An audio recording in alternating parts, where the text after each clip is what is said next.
फिरोजाबाद में हज 2022 पर संशय हज यात्रा होगी सीमित। दुनिया से मात्र 10 लाख लोग ही करेंगे हज। 65 साल से ज्यादा के लोग नहीं कर सकेंगे इस बार भी हज।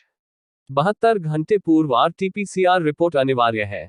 सऊदी सरकार ने जारी किया आदेश। 2 साल से हज यात्रा कोविड-19 की वजह से रद्द हो चुकी है। इस वर्ष उम्मीद थी लेकिन देरी के कारण संशय बना हुआ था। 8 अप्रैल को सऊदी सरकार ने इस पर विराम लगा दिया। इस संबंध में हज सेवा समिति के उत्तर प्रदेश के महासचिव एवं यूपी हज कमेटी के चीफ मास्टर ट्रेनर मौलाना आलम मुस्तफा याकूबी ने बताया कि हम सऊदी सरकार के निर्णय का स्वागत करते हैं कि भारत से जाने वाले हज यात्रियों को रमजान के पवित्र माह में यह खुशखबरी मिली।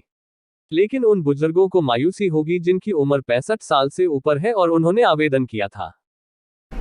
देखिए, इस्लामिक सेंटर ने हज को लेकर ये प्रेस वार्ता रखी है। हज 2022 को लेकर सऊदी सरकार ने 9 तारीख को एक ख़ास तौर से एक ट्वीट करके एक सर्कुलर जारी किया और उस सर्कुलर में ये इजाज़त दी गई कि इस बार हज 2022 में 1 मिलियन यानी 10 लाख लोग हज करेंगे पूरी दुनिया से। जैसे ही ये ख़बर आई तो रमज़ान का पवित्र माह था और इस मुबारक मौके पर वो लोग जिन्होंने आवेदन कर रखा था, उस आवेदन करने वालों को जो एक बहुत दुविधा में थे कि कहीं सऊदी सरकार इस वर्ष भी हज को कैंसिल न कर दे। लेकिन जब ये ख़बर आई तो एक खुशी का माहौल बना। पूरे देश में हमारे भारत से इस साल 91,000 लगभग आवेदन हुए हैं और उन आवेदनों में 35,000 आवेदन 65 साल से ऊपर के लोगों के। क्योंकि हज पूरी दुनिया से होता है तो सऊदी सरकार ने इस बार कोरोना को सामने रखते हुए, कोविड गाइडलाइन को सामने रखते हुए पूरे दुनिया से 10 लाख लोगों को बुलाया, लेकिन उसमें बूढ़ों को नहीं बुलाया। और उस बूढ़ों में को ना बुलाने की वजह, क्योंकि वहाँ जिस तरह का एटमॉस्फेयर हो जाता है और जिस तरह की मेहनत होती है वहाँ के अरकान को अदा करने में, तो वो बूढ़ों के लिए बहुत प्रॉब्लम क्रिएट कर सकता है। और क्योंकि उनकी इम्यूनिटी सिस्टम कमज़ोर होती है तो उसकी वजह से उनको वायरस ज़्यादा उनको लग सकता है। इस वजह से उनको रोका गया है मेडिकल पॉइंट ऑफ व्यू से। दूसरी बात ये कि हमारे देश से क्योंकि आवेदन कम आए हैं और आवेदन कम आने की वजह सिर्फ ये थी क्योंकि ये दुविधा थी कि पता नहीं इस साल भी हज होगा या नहीं, और दूसरे हज महंगा होगा, उसके क्या रेट होंगे, ये चीज़ें अभी तक क्लियर नहीं हुई थी। बहरहाल सऊदी सरकार ने हरी झंडी दे दी है।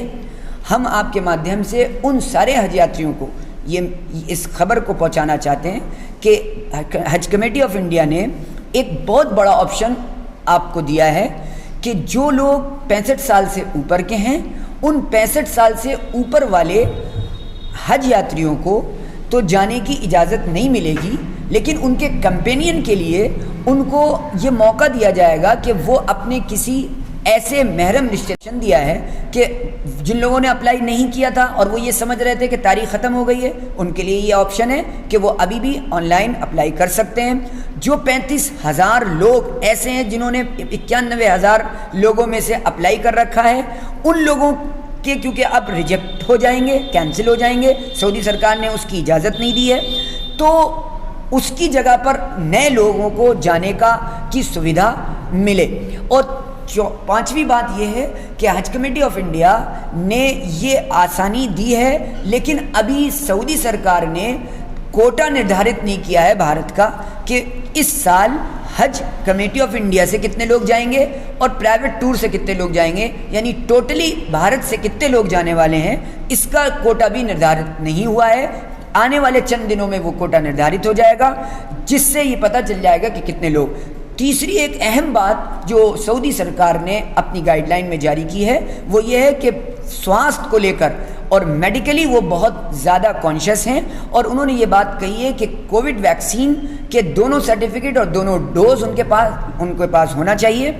और वो वैक्सीन जो सऊदी में अप्रूव है, कोवैक्सीन, कोविशील्ड, फाइजर, ये 3 वैक्सीनें ऐसी हैं जिसको अप्रूव किया है सऊदी सरकार ने, वो हमारे मुल्क में भी लग रही हैं, हमारे देश में भी लग रही हैं और हमारे हज यात्रियों ने लगवाई भी हैं, क्योंकि उसके बगैर अप्लाई भी नहीं कर सकते हैं हज।